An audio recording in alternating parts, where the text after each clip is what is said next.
In this video, I'm going to be showing you what I've been up to for the past 4 months since I last uploaded a video where you saw me putting some underseal on my BMW e28 project car.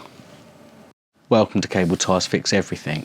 My name is AJ and I mess around with old cars. I try and be interesting, I try and film it, and I stick it on the internet in the hope that someone might watch me.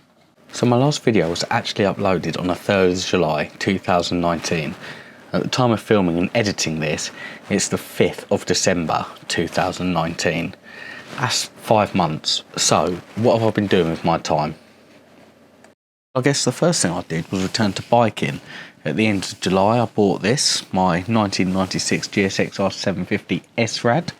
I hadn't ridden for 10 years and I thought an S-Rad, 750cc, carburetors, perfect return to biking. So shortly after buying the bike, my reliable daily decided to break. I noticed that the exhaust was blowing. Simple fix, you might think. However, it actually turned out to be very expensive and a whole world of pain.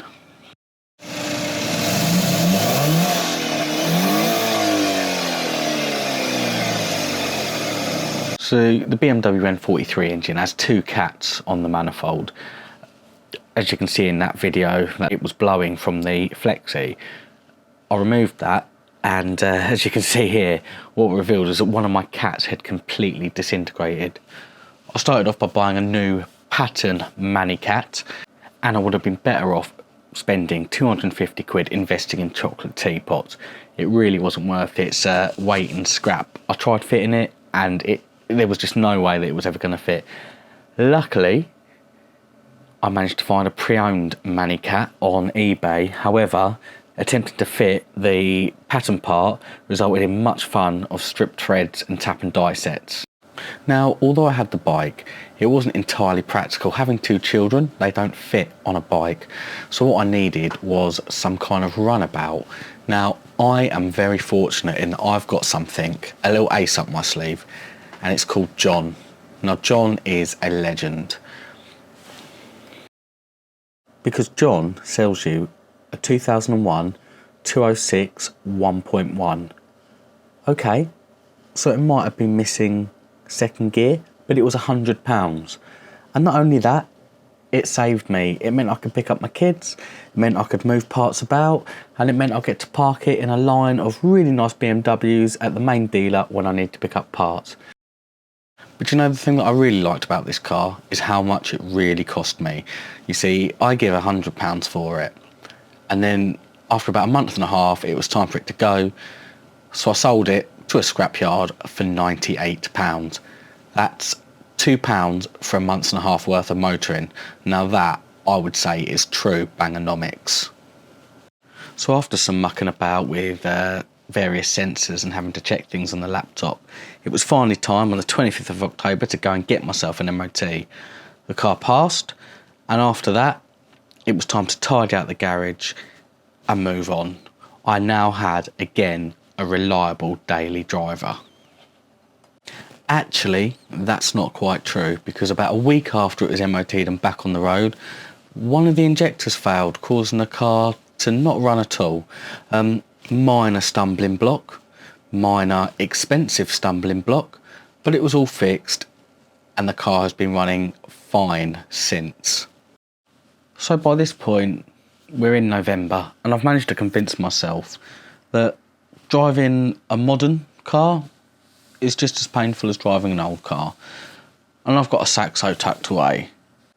So let's have a push on the E28 and get it rolling. Let's paint up all those bits I took off, and let's get the car movable so I can get the Saxo out and use it as a daily driver again. So as you can see, the underneath is still looking absolutely amazing. This is after it's had a light coat of the underseal, a frost stuff that comes in a can. So the rear axle was completely de-rusted. That was done using wire wheels on angle grinders, twist knots on drills. It took absolutely ages. Afterwards, I quite cheekily brought it into the kitchen, as you can see, and painted it. That was again in the epoxy mastic rust buster, and that's now sitting on a shelf ready to be fitted. A not inconsiderable amount of time was spent tidying up the trailing arm, cleaning it off with a wire wheel on the angle grinder and twist knots etc. on the drill. Now here you can see it in its first coat of the epoxy mastic royal blue. I think it looks absolutely stunning. It's brush painted. Not many people look underneath the car, but I know it's there and that's what's important. So here you can see the anti-roll bar. I've painted it in, I think it's called toolbox red or fire engine red, signal red, I don't know. It just looks really cool. I'm just going for a really clean underneath. I've done the calipers. They are masked up, I promise. They're just done in the Halfords. So basically that is what I've been up to for the past 5 months. A new box of parts has arrived today. Things like the trailing arm bushes, rebuild kits for the calipers, the rear differential mount, all stuff for the e28. So who knows, at this rate it might be the case that that is actually on the road and rolling well before the Saxo. If this is your first time watching, then thank you very much for persevering and watching it through to the end. If you liked it, please click the like button and smash the subscribe button. Always happy to engage with anyone, answer questions, so please leave a comment. And if I know the answer, I'll get back to you. Thank you very much.